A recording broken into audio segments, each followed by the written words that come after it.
On average, someone suffers a stroke every 40 seconds. Someone dies of a stroke every 4 minutes.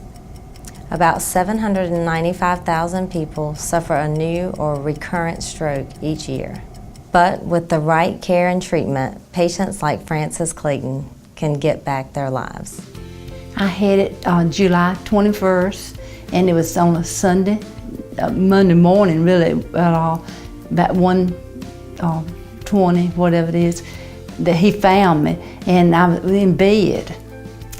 And my husband, I started nudging him, and he thought I was trying to go to the bathroom, and I couldn't get up, and I couldn't speak.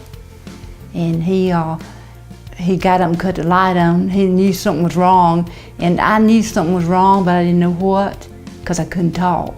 When an individual in our community is called into the hospital with concerns of a stroke, they're greeted immediately in the emergency department by a team of folks who specialize in the care of patients that have had a stroke, including physicians, nurses, technicians, radiologists.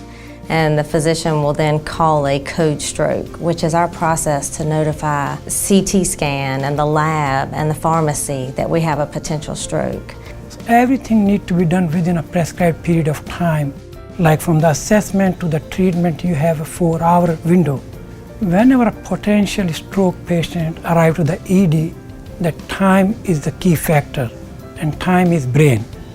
Duke Regional Hospital has been designated by the Joint Commission as a primary stroke center in this area. We're committed to the use of evidence-based medicine, the best that research and science has to offer in caring for our patients that have had strokes. This ensures that we do everything that we can to provide them the highest level of care and the safest care possible in the management of a stroke. The following morning, when I saw the doctor standing over me, I knew then they told me I had a stroke, and I couldn't feel my right arm and my right leg. I was afraid that I may not be able to walk, and I would be a hazard to David, something he would have to put up with. It was very scary. When we take care of stroke patients, they're scared. The staff on 5-3 gets specialized training in how to care for stroke patients. We encourage them. Things are going to get better. It's a slow process, but progress is made. And when they do the least little bit of progress, we always make sure that they're aware that it's happening. You got to have a positive attitude, and we keep them with a positive attitude as best we can.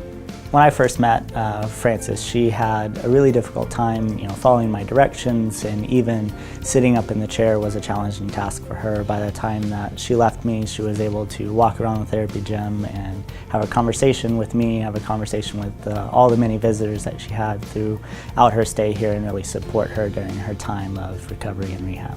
A big part of our role and job is to help patients learn how to do things in new ways and to learn in general. But a lot of times we learn things from them too.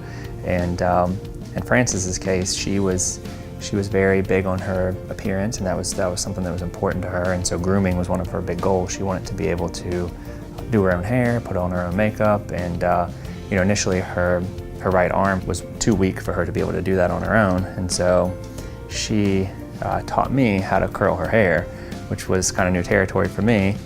We didn't make it to the mascara. I had to call in a sub for that.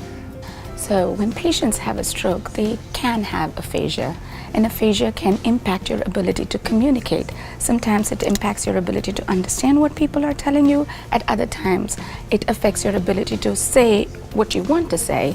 As with Miss Frances, when she first came to us, she had a hard time communicating. She would frequently get stuck with what she was saying, and she would sometimes come up with the wrong word. And this was very frustrating for her because she loved to talk. His sister is In speech therapy, we really concentrated on getting her to communicate better again. And at the end of our sessions, by the time she was getting ready to leave, she was actually able to make conversations with her church members, which was a big part of her life, her husband, and talk on the phone with her kids. When we see someone like Frances and her recovery, it's so exciting because it shows that all the things we have in place actually work. And even though it's all scientifically based, it's wonderful to see it with your own eyes, how someone comes through this and that they're happy about how they're recovering and continue to do well. When I was working with the therapist, I knew it was going to be difficult, and I gave it my all, and they were very patient with me.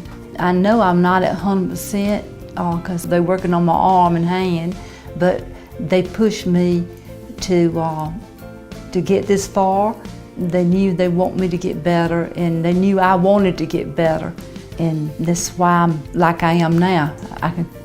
Didn't have to have anything when I came home, in a wheelchair, stuff like that.